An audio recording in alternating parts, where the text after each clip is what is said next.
ഇനി മാനേജ്മെന്റ് അക്കൗണ്ടിങ്ങിന്റെ സ്കോപ്പാണ്.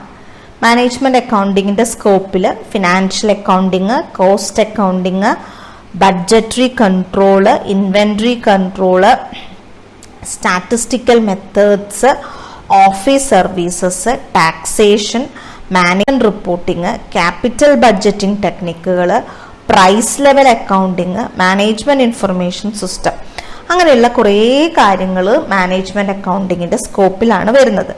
അതിൽ ഫിനാൻഷ്യൽ അക്കൗണ്ടിങ് എന്ന് പറയുന്നത് ഈ പറയുന്ന പോലെ നമുക്കറിയാം, ഒരു ട്രാൻസാക്ഷൻസ്, ലൈവായിട്ടുള്ള ട്രാൻസാക്ഷനുകൾ എന്താണ് എന്നുള്ളത് റെക്കോർഡിംഗ് ആണ് ഫിനാൻഷ്യൽ അക്കൗണ്ടിങ്ങിൽ കൊടുക്കുന്നത്. അത് ഓൾറെഡി സംഭവിച്ചു കഴിഞ്ഞ കാര്യങ്ങളാണ് റെക്കോർഡ് ചെയ്യപ്പെടേണ്ടത് എന്നുള്ളതുകൊണ്ട് ഹിസ്റ്റോറിക്കൽ ഡേറ്റയാണ് മാനേജ്മെന്റിന് ഫിനാൻഷ്യൽ അക്കൗണ്ടിങ് വഴി പറയുന്നത്. അപ്പൊ ആക്ച്വൽ ഫാക്ട്സ് ആൻഡ് ഫിഗേഴ്സ് നമുക്ക് ഫിനാൻഷ്യൽ അക്കൗണ്ടിങ്ങിൽ കിട്ടുന്നുണ്ട്. അതിൽ നിന്നാണ് മാനേജ്മെന്റ് അക്കൗണ്ടിങ്ങിനുള്ള future courses of action projection നടക്കുന്നത്.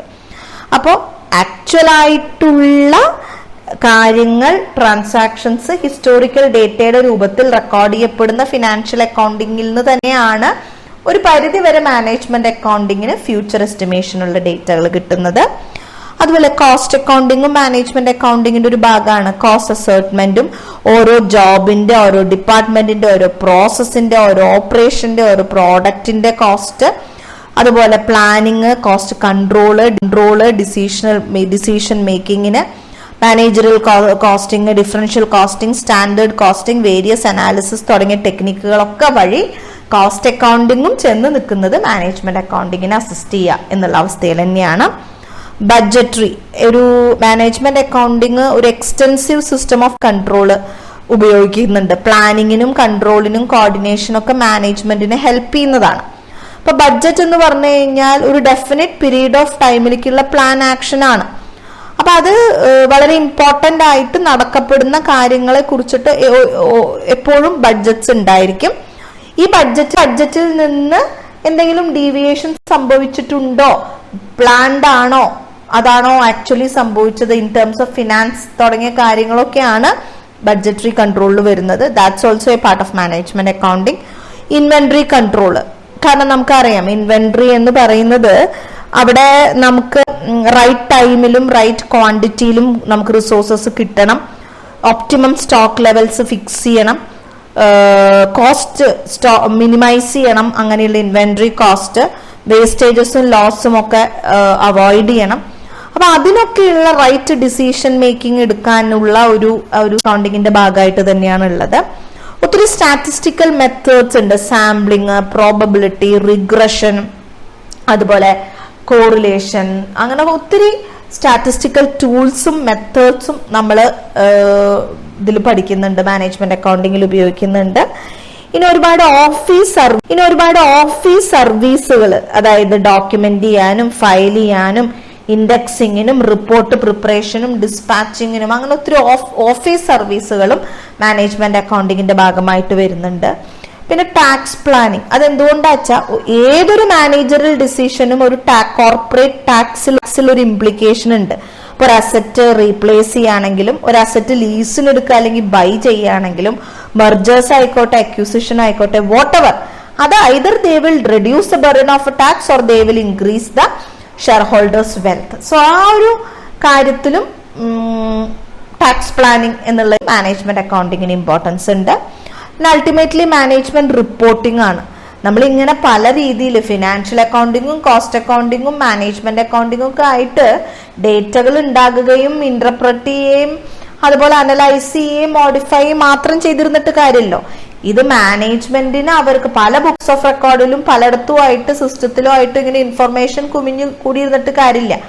ആവശ്യമുള്ളപ്പോൾ ആവശ്യമുള്ള ഇൻഫർമേഷൻ ആവശ്യമുള്ള ക്വാണ്ടിറ്റിയിൽ കറക്റ്റ് ടൈമിലും ഒക്കെ ഡിസിഷൻ മേക്കിങ്ങിന് കിട്ടുക എന്നുള്ളതാണ്. അതിനെപ്പോഴും മാനേജ്മെന്റ് റിപ്പോർട്ടിംഗ് ആണ് സഹായിക്കുന്നത്. ക്യാപിറ്റൽ ബഡ്ജറ്റിംഗ് ടെക്നിക്സ് വരുന്നത് നിങ്ങൾ ഫിനാൻഷ്യൽ മാനേജ്മെന്റിലൊക്കെ പഠിച്ചിട്ടുണ്ടാവും. Net NPV, net present value, IRR, internal rate of അതുപോലെ return, paid back period, profitability index എന്നൊക്കെ പറഞ്ഞിട്ട്. കാരണം നമ്മളൊരു ഹ്യൂജ് ഇൻവെസ്റ്റ്മെന്റ് നടത്തുമ്പോൾ ആ ഏത് ഓൾട്ടർനേറ്റീവ് ആണ് ബെസ്റ്റ് എന്ന് ചൂസ് ചെയ്യാൻ നമ്മൾ ഉപയോഗിക്കുന്ന ടെക്നിക്കുകളാണ് ക്യാപിറ്റൽ ബഡ്ജറ്റിംഗ് ടെക്നിക്സ്. അപ്പൊ ഇത്തരം ക്യാപിറ്റൽ ബഡ്ജറ്റിംഗ് ടെക്നിക്സ് എന്ന് പറയുന്നതും ആക്ച്വലി മാനേജ്മെന്റ് അക്കൗണ്ടിങ്ങിന്റെ പ്രിവ്യൂവിൽ തന്നെ വരുന്ന കാര്യമാണ്. കാരണം അവിടെ ഒരു ഡിസിഷൻ മേക്കിംഗ് ആണ്. ബൈ ചെയ്യണോ, ലീസിന് എടുക്കണോ, ബൈ ചെയ്യണമെങ്കിൽ തന്നെ ഏത്, ഇനി ഇൻവെസ്റ്റ് ചെയ്യണമെങ്കിൽ തന്നെ ഏത് പ്രോജക്റ്റില്, അപ്പൊ അങ്ങനെയൊക്കെ പറയുന്ന കാര്യങ്ങൾ വരുന്നതും ഈ ഒരു മാനേജ്മെന്റ് അക്കൗണ്ടിങ്ങിന്റെ ഒരു സ്കോപ്പിനകത്ത് തന്നെയാണ്. പ്രൈസ് ലെവൽ അക്കൗണ്ടിങ് എന്ന് പറയുമ്പോൾ നമുക്ക് എപ്പോഴും അറിയാം ഒരു ഇൻഫ്ലേഷന്റെ ഇമ്പാക്ട് നമുക്ക് ആ ഒരു റിസോഴ്സും ഇല്ലാതെ ഒരു ഫേമും ഓടില്ല അല്ലെ. ആ റിസോഴ്സുകളിലേക്ക് ഇൻഫ്ലേഷന്റെ ഇമ്പാക്ട് വളരെയധികം ഉണ്ടാവും. അത് നമുക്ക് ഇഗ്നോർ ചെയ്യാൻ പറ്റില്ല. കൺവെൻഷണൽ അക്കൗണ്ടിങ് ആക്ച്വലി ഇതിന് വലിയ does not take care such a thing. അപ്പൊ മാനേജ്മെന്റ് അക്കൗണ്ടിങ്ങിലാണ് ഇൻഫ്ലേഷൻ അക്കൗണ്ടിങ് അല്ലെങ്കിൽ accounting for price level changes തുടങ്ങിയ കാര്യങ്ങളൊക്കെ വരുന്നത്. സോ അതും ഈ പറയുന്ന പോലെ it's also a part of management accounting. പിന്നെ മാനേജ്മെന്റ് ആണ്. സോ MIS എന്ന് പറയും. അതൊരു centre for collection and dissemination of information ആണ്. അതൊരു കമ്പ്യൂട്ടേഴ്സ് ഒക്കെ വഴി ഒരു ഇൻഫർമേഷൻ കളക്ട് ചെയ്യാനും അത് പല ഡിപ്പാർട്ട്മെന്റ്സിലേക്ക് അവർക്ക് ആവശ്യമുള്ള ഇൻഫർമേഷൻ അതാത് ഡിപ്പാർട്ട്മെന്റിലേക്കും ഓരോ എംപ്ലോയിക്ക് ആവശ്യമുള്ള എന്താ പറയാ ഇൻഫർമേഷൻ അവർക്കും മാനേജ്മെന്റിന് വേണ്ട ഇൻഫർമേഷൻ അവർക്കും അങ്ങനെയൊക്കെ ഒരു ഇൻഫർമേഷൻ അപ്രോപ്രിയേറ്റ് ലെവലിൽ അവരുടെ അപ്രോപ്രിയേറ്റ് ക്വാണ്ടിറ്റിയിലും നീഡ്സിനും അനുസരിച്ച് ഇൻഫർമേഷൻ സെൻഡ് ചെയ്ത് കൊടുക്കുന്ന ഒരു കമ്പ്യൂട്ടറൈസ്ഡ് സംവിധാനത്തിനെയാണ് നമ്മൾ മാനേജ്മെന്റ് ഇൻഫർമേഷൻ സിസ്റ്റം എന്ന് പറയാ. സോ ഇത്തരം ഒരു സംവിധാനത്തിലേക്കുള്ള ഡേറ്റ എന്ന് പറയുന്നതും ജനറേറ്റ് ചെയ്യപ്പെടുന്നത് മാനേജ്മെന്റ് അക്കൗണ്ടിങ് വഴിയാണ്. ഇതിൽ നിന്നൊക്കെ നമുക്ക് മനസ്സിലാവേണ്ട കാര്യം എന്താ വെച്ചാല് മാനേജ്മെന്റ് അക്കൗണ്ടിങ്ങിന്റെ സ്കോപ്പ് വളരെ അധികമാണ്. നിസാരമായിട്ടുള്ള ഹിസ്റ്റോറിക്കൽ ഡേറ്റ എൻട്രി ചെയ്യുന്ന ഫിനാൻഷ്യൽ അക്കൗണ്ടിങ് തൊട്ട് ഇങ്ങ് ഒരു ഓർഗനൈസേഷനിൽ ഫുൾ ഫ്ലറിഷ്ഡ് ആയിട്ട് ഇൻഫർമേഷൻ പാസ് ചെയ്യുന്ന മാനേജ്മെന്റ് ഇൻഫർമേഷൻ സിസ്റ്റം വരെ എത്തി നിൽക്കുന്നതാണ് ആക്ച്വലി മാനേജ്മെന്റ് അക്കൗണ്ടിങ്ങിന്റെ സ്കോപ്പ്. ഇനി മാനേജ്മെന്റ് അക്കൗണ്ടിങ്ങിന്റെ അഡ്വാൻറ്റേജസ് ആണ്. ഒത്തിരി അഡ്വാൻറ്റേജസ് പറയുന്നുണ്ട്. ഇതിൽ ഏറ്റവും ഇമ്പോർട്ടന്റ് എന്ന് പറയുന്നത് പ്ലാനിങ്ങിന് മാനേജ്മെന്റിനെ സഹായിക്കുന്നു എന്നുള്ളതാണ്. ബഡ്ജറ്ററി കൺട്രോൾ ടെക്നിക്സ് വെച്ചിട്ടായാലും ക്യാപിറ്റൽ ബഡ്ജറ്റിംഗ് ടെക്നിക്കൊക്കെ വെച്ചിട്ടായാലും മാനേജ്മെന്റിന് കാര്യങ്ങൾ പ്ലാൻ ചെയ്യിക്കാനുള്ള ടൂളുകൾ മാനേജ്മെന്റ് അക്കൗണ്ടിങ്ങിലുണ്ട്. പെർഫോമൻസ് മെഷർ ചെയ്യാൻ നമുക്കറിയാലോ, നമ്മൾ സ്റ്റാൻഡേർഡ് സെറ്റ് ചെയ്യണമല്ലോ. എന്തെങ്കിലും ഒരു ബെഞ്ച് മാർക്കിങ്ങോ സ്റ്റാൻഡേർഡോ ഉണ്ടെങ്കിലല്ലേ you have a chance to compare. അപ്പൊ അങ്ങനൊരു കമ്പാരിസൺ പറ്റുന്നതും ഒരു എന്താ പറയാ അങ്ങനെ ഒരു കമ്പാരിസൺ പോസിബിൾ ആകുന്നതും സ്റ്റാൻഡേർഡ് സെറ്റ് ചെയ്യുന്നതും ഡിഫറൻസ് അറിയുന്ന അങ്ങനെയുള്ള സംഭവങ്ങളൊക്കെ വരുന്നത് അതൊക്കെ മെഷർമെന്റ് ഓഫ് പെർഫോമൻസിന് ഹെൽപ്പ് ചെയ്യുന്നു. Cost control, cost accounting already ഇതിൽ പാർട്ടാണ് മാനേജ്മെന്റ് അക്കൗണ്ടിങ്ങിന്റെ എന്നുള്ളത് കൊണ്ട് കോസ്റ്റ് കൺട്രോളും കോസ്റ്റ് പ്ലാനിങ്ങും കോസ്റ്റ് അസോർട്ട്മെന്റും ഇതെല്ലാം മാനേജ്മെന്റ് അക്കൗണ്ടിങ്ങിന്റെയും കൂടി അഡ്വാൻറ്റേജ് ആയിട്ട് നമുക്ക് പരിഗണിക്കാം. പ്രോഫിറ്റബിലിറ്റി മാക്സിമൈസ് ചെയ്യും. കാരണം എന്താ വെച്ച് കഴിഞ്ഞാൽ ആപ്റ്റ് ആയിട്ടുള്ള ഒരു ഡിസിഷൻ മാനേജ്മെന്റിനെ എടുക്കാൻ ഹെൽപ്പ് ചെയ്യുന്ന ഒരു സംവിധാനമാണ് ബേസിക്കലി മാനേജ്മെന്റ് അക്കൗണ്ടിങ് എന്ന് പറഞ്ഞാൽ. അപ്പൊ അതുവഴി വേസ്റ്റേജുകൾ എലിമിനേറ്റ് ചെയ്യുക, കോസ്റ്റ് ഓഫ് പ്രൊഡക്ഷൻ കുറയ്ക്കുക, മാക്സിമൈസ് ചെയ്യുക പ്രോഫിറ്റ്, ഷെയർ ഹോൾഡേഴ്സിന്റെ വെൽത്ത് മാക്സിമൈസ് ചെയ്യുക, ഇങ്ങനെയുള്ള ഒബ്ജക്റ്റീവ്സിന് ഒരു പരിധിവരെ ഇത് ഹെൽപ്പ് ചെയ്യുന്നുണ്ട്.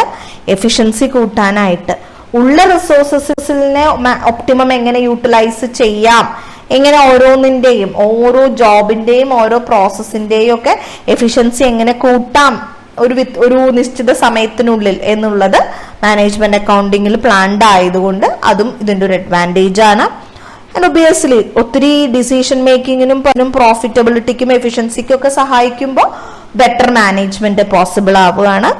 പിന്നെ ഒരു ബെറ്റർ എംപ്ലോയർ റിലേഷൻ എന്ന് പറയുമ്പോൾ സ്റ്റാൻഡേർഡ് ഫിക്സ് ചെയ്യുന്നതും എഫിഷ്യൻസി ഇംപ്രൂവ് ചെയ്യുന്നതും കമ്മ്യൂണിക്കേഷനും കോർഡിനേഷനും ഒക്കെ വരുന്നതും ഉള്ള കാര്യങ്ങൾ ഉള്ള രീതിയിൽ കമ്മ്യൂണിക്കേറ്റ് ചെയ്യപ്പെടുമ്പോൾ അവ വസ്തുതയ്ക്ക് നമ്മൾ ഫിഗേഴ്സ് വെറുതെ ഇങ്ങനെ പറയുന്നതിലുപരി ഫാക്ട്സ് ആൻഡ് ഫിഗേഴ്സ് വെച്ച് സംസാരിക്കുമ്പോൾ യു ഗെറ്റ് എ റിലയബിലിറ്റി അല്ലെ. അങ്ങനെയുള്ളൊരു റിലയബിലിറ്റി ഒക്കെ വരുന്നത് വഴി ബെറ്റർ എംപ്ലോയർ റിലേഷൻഷിപ്പ് ഉണ്ടാവുകയാണ്. Decision making process as such വളരെ പെട്ടെന്നാണ്. ഏതൊക്കെ ഓൾട്ടർനേറ്റീവ്സ് ഡെവലപ്പ് ചെയ്യണം, എങ്ങനെ ഇവാലുവേറ്റ് ചെയ്യണം, എങ്ങനെ റൈറ്റ് ഓൾട്ടർനേറ്റീവ് ചൂസ് ചെയ്യണം, അങ്ങനെയുള്ള ഒരുപാട് കാര്യങ്ങൾ പോസിബിൾ ആകുന്നത് മാനേജ്മെന്റ് അക്കൗണ്ടിങ് വഴിയാണ് എന്നുള്ളതുകൊണ്ട് it facilitates quick decision making. ഇതൊക്കെയാണ് മാനേജ്മെന്റ് അക്കൗണ്ടിങ്ങിന്റെ അഡ്വാൻറ്റേജസ് എന്ന് പറയുന്നത്. ഇനി അപ്പം ഇതിനുണ്ട് ലിമിറ്റേഷൻസ് എന്ന് പറയുന്നത്. അതിൽ ഫസ്റ്റ് പറയുന്നത് ഒബ്ജക്റ്റിവിറ്റി ലാക്ക് ചെയ്യുന്നു എന്നുള്ളതാണ്. കാരണം എന്താ വെച്ചാൽ ഇൻഫർമേഷൻ ഒരുപാട് ജനറേറ്റ് ചെയ്യപ്പെടുന്നുണ്ട്. പക്ഷേ ഇൻഫർമേഷൻ എത്ര കണ്ട് റെലവൻ്റ് ആണ് എന്ന് മാത്രമേ മാനേജ്മെന്റ് അക്കൗണ്ടിങ് ചിന്തിക്കുന്നുള്ളൂ. പക്ഷെ അതിൽ ബയസ് അല്ലെങ്കിൽ ഒബ്ജക്റ്റിവിറ്റി കടന്നു കൂടിയിട്ടുണ്ടോ എന്ന് മാനേജ്മെന്റ് അക്കൗണ്ടിങ്ങിൽ നോക്കുന്നില്ല. അങ്ങനെ വരുമ്പോൾ സ്വല്പം റിലയബിളും ആണ് റെലവൻറ്റും ആണ്, പക്ഷേ ഒബ്ജക്റ്റിവിറ്റി ആഡ് ഓൺ ആയിട്ടുള്ള ഒരു ഇൻഫർമേഷൻ ആണ് മാനേജ്മെന്റിന് കിട്ടുന്നതെങ്കിൽ അത് പലപ്പോഴും മിസ്ലീഡിങ് സംഭവിക്കാറുണ്ട്. അപ്പം അതൊരു വലിയ എന്താ പറയുക കുറവ് തന്നെയാണ് മാനേജ്മെന്റ് അക്കൗണ്ടിങ്ങിന്റെ. പിന്നെ എക്സ്പേർട്ട് നോളജിന്റെ ലാക്ക്, ഇതിന്റെ സ്കോപ്പ് വളരെ വൈഡാണ്. അപ്പൊ അതുകൊണ്ട് തന്നെ ഇത് അപ്ലൈ ചെയ്യുന്ന ആൾക്കാർക്ക് അക്കൗണ്ടിങ്ങിലും സ്റ്റാറ്റിസ്റ്റിക്സിലും മാനേജ്മെന്റിലും എല്ലാം വരണം. കുറച്ച് അക്കൗണ്ടിങ്ങിന്റെ ബേസിസ് മാത്രം അറിഞ്ഞതുകൊണ്ട് കാര്യമില്ല. മാനേജ്മെന്റിന്റെ കാര്യങ്ങൾ കുറച്ച് അറിഞ്ഞതുകൊണ്ടോ അക്കൗണ്ടിങ് അറിയാം അല്ലെങ്കിൽ സ്റ്റാറ്റി അറിയാം ഇതോ അങ്ങനെ കാര്യമില്ല. ഇതിലെല്ലാം വെൽ വേഴ്സ്ഡ് ആയിട്ടുള്ള ഒരാൾക്ക് മാത്രമേ മാനേജ്മെന്റ് അക്കൗണ്ടിങ്ങിൽ നിന്ന് ഉണ്ടാകുന്ന ഇൻഫർമേഷൻ റൈറ്റ് ആയിട്ട് ഇന്റർപ്രറ്റ് ചെയ്യാനും അതിന്റെ ബേസിലെ ഡിസിഷൻ എടുക്കാനും പറ്റുള്ളൂ. പക്ഷെ പലപ്പോഴും ഇതെല്ലാത്തിലും വെൽ വേഴ്സ്ഡ് ആയിട്ടുള്ള ആൾക്കാരൊന്നും സ്വതവേ ഉണ്ടാവാറില്ല. പിന്നെ എപ്പോഴും പേഴ്സണൽ ജഡ്ജ്മെന്റ് വരും. കാരണം ഒരു സ്ട്രിക്റ്റ് പ്രിൻസിപ്പിളിൽ ഇപ്പൊ ഫിനാൻഷ്യൽ അക്കൗണ്ടിങ് നമുക്ക് അറിയാം, അതൊരു ഗ്യാപ്പ് ബേസ് ചെയ്തിട്ടാണ് ഫിനാൻഷ്യൽ അക്കൗണ്ടിങ്. പക്ഷെ ഇവിടെ അങ്ങനെ you don't have A strict principle.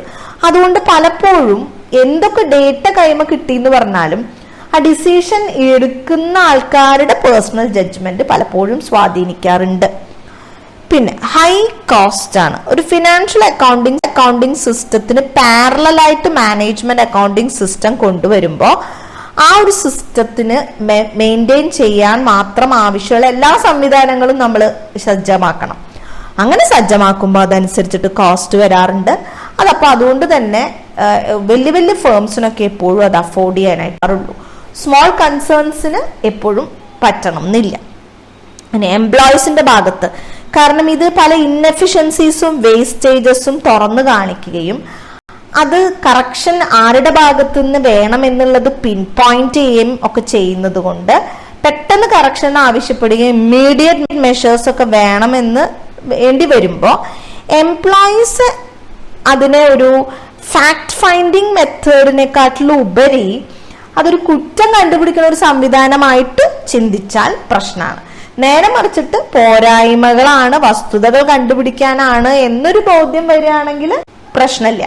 അങ്ങനെ ഒരു ഇത് വരികയാണ് എങ്കിൽ അതിൻ്റെ ആ രീതിയിലേക്ക് കോപ്പറേറ്റ് ചെയ്യുകയാണെങ്കിൽ ഇത് വിൽഫുള്ളി നല്ല രീതിയിൽ നടന്നു പോകും. പക്ഷെ മിക്കപ്പോഴും അങ്ങനെ സംഭവിക്കാറില്ല. And finally tools and techniques നമുക്ക് വെൽ ഡിഫൈൻഡ് അല്ല. നമുക്ക് പല സ്റ്റാറ്റിസ്റ്റിക്സിലും മാനേജ്മെന്റിലും അക്കൗണ്ടിങ്ങിലും ഒക്കെ ഉള്ള പല ടൂൾസും ഒരു അവിയൽ പരുവത്തിലാണ് മാനേജ്മെന്റ് അക്കൗണ്ടിങ്ങിൽ ഉപയോഗിക്കുന്നത്. അല്ല ഇതിനായിട്ട് മാത്രമായിട്ട് ഡെവലപ്പ് ചെയ്തിട്ടുള്ള ടൂളുകളോ ടെക്നിക്കുകളോ ഒന്നുമില്ല. ഇതൊക്കെ ചെറുതായിട്ടുള്ള ഡിസഡ്വാൻറ്റേജസ് ആണെന്ന് മാത്രം. അതിപ്പോ എന്തൊരു സംവിധാനം ആണെങ്കിലും അതിന് അതിൻ്റെതായിട്ടുള്ള നന്മയും തിന്മയും ഉണ്ടാവുമല്ലോ. It has both positives and അതിന്റെ ഭാഗമായിട്ട് നമ്മളിത് പറയണമെന്നേ ഉള്ളൂ. ഈ ഒബ്ജക്റ്റിവിറ്റിയും എക്സ്പേർട്ട് നോളജിന്റെ പരിമിതിയും പേഴ്സണൽ ജഡ്ജ്മെന്റും ഹൈ കോസ്റ്റും എംപ്ലോയീസ് ഉണ്ടാക്കാവുന്ന റെസിസ്റ്റൻസും ടെക്നിക്സ് ഒന്നും വെൽ ഡിഫൈൻഡ് അല്ലാത്ത അവസ്ഥയും എന്തൊക്കെ തന്നെ ഇരുന്നാലും എപ്പോഴും മാനേജ്മെന്റ് അക്കൗണ്ടിങ്ങിന്റെ അഡ്വാൻറ്റേജസ് അതിന്റെ ലിമിറ്റേഷൻസിന്റെ മേലെ തന്നെയാണ്. അപ്പൊ അതാണ് പറയാനുള്ളത്. So it's over. Thank you.